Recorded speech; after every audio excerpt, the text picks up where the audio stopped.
Hi hello అండి welcome back to my channel Fatima's kitchen flavours అండి.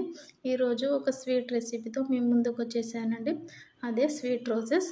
దానికి నేను ఒక కప్పు గోధుమ పిండి తీసుకున్నాను, చిటికెడు సాల్ట్ వేసుకున్నాను, అందులో ఒక స్పూన్ నెయ్యి వేసుకున్నాను. నెయ్యి వేసి బాగా కలపండి. నెయ్యి ఎంత వేయాలంటే మనం ఇలా ముద్ద కడితే పిండి అనేది ముద్ద అవ్వాలండి. తర్వాత తగినన్ని వాటర్ వేసుకొని చపాతీ పిండిలాగా కలిపి పక్కన పెట్టుకోండి. అదే బౌల్లో ఇంకొక కప్పు గోధుమ పిండి తీసుకున్నాను, చిటికెడు సాల్ట్. ఇందులో నేను బీట్రూట్ జ్యూస్ అనేది యాడ్ చేస్తున్నాను. దాన్ని ఒక బీట్రూట్ తీసుకొని చిన్న చిన్న పీసెస్గా కట్ చేసి మిక్సీ పట్టుకున్నాను. ఇప్పుడు ఈ పిండిలో కూడా 1 to 2 స్పూన్స్ నెయ్యి వేయండి. నెయ్యి వేసి బాగా కలపండి. కలిపిన తర్వాత ఇప్పుడు మనం చేసి పెట్టుకున్నాం కదా బీట్రూట్ జ్యూస్ అనేది, అది వేసి ఇది కూడా చపాతీ పిండిలాగా కలుపుకోండి. ఎందుకంటే రోజ్ ఫ్లవర్స్ అనేది కలర్ఫుల్గా కనిపించడానికి నేను ఇలా చేసుకున్నాను. లేదనుకుంటే మీరు మొత్తం నార్మల్ పిండితో అయినా చేసుకోవచ్చు. ఇప్పుడు ఈ పిండి మీద ఆయిల్ గ్రీస్ చేసి ఒక 20 నుంచి 30 మినిట్స్ అరగంట పక్కన పెట్టండి.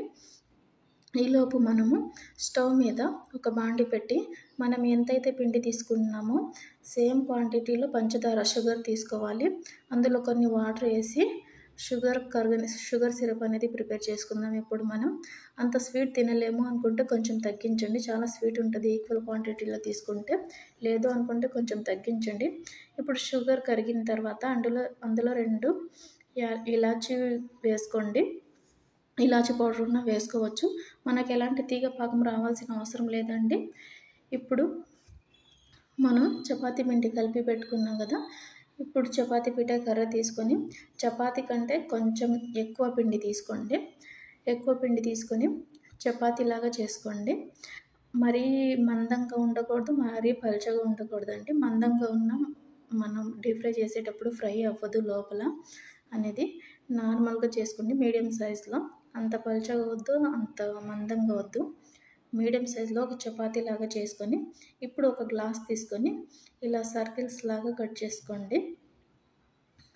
మీరు చేసుకునే సైజ్ని బట్టి ఈ సర్కిల్స్ అనేది యాడ్ చేసుకోండి. చూసారు కదా మీడియం సైజు.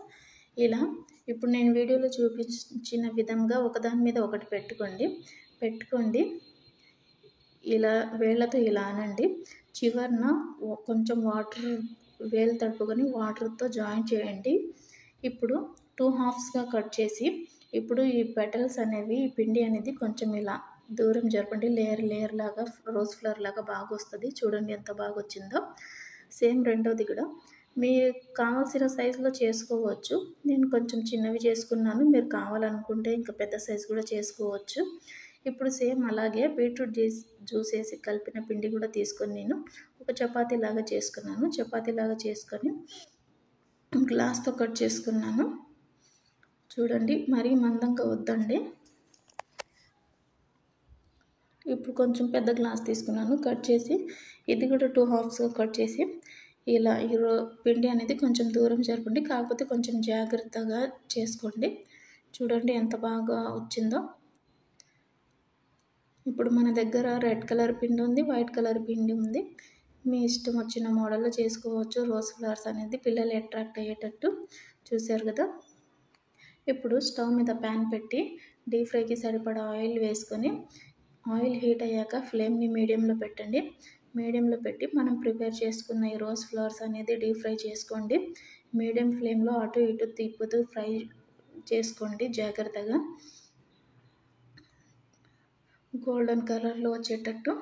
కాకపోతే మనం బీట్రూట్ వేసి కలిపిన పిండి అనేది కనిపించద్దు ఫ్రై అయినట్టు. ఒకసారి జాగ్రత్తగా చూసుకోండి. చూడండి ఎంత బాగా వచ్చాయో రోజ్ ఫ్లవర్స్ అనేది. స్వీట్నెస్ మీ టేస్ట్ని బట్టి వేసుకోండి. షుగర్ అనేది చూసారు ఎంత బాగా వచ్చాయో. ఇప్పుడు ఫ్రై అయ్యాయి కదండి, తీసి ప్లేట్లో వేసుకోండి. ప్లేట్లో వేసుకొని మనం ముందు ప్రిపేర్ చేసుకున్నాం కదా షుగర్ సిరప్, అందులో 10 to 15 మినిట్స్ వరకు పెట్టండి. తర్వాత తీసి ప్లేట్లో పెట్టుకోండి. చాలా బాగుంటాయి. ఇవి వేడిగా ఉన్నప్పుడు ఒక టేస్ట్ ఉంటాయి, చల్లారిన తర్వాత ఒక టేస్ట్ ఉంటాయండి. చూడండి ఎంతో టేస్టీ అయిన స్వీట్ రోజెస్ రెడీ అండి. థ్యాంక్స్ ఫర్ వాచింగ్ అండి. బాయ్.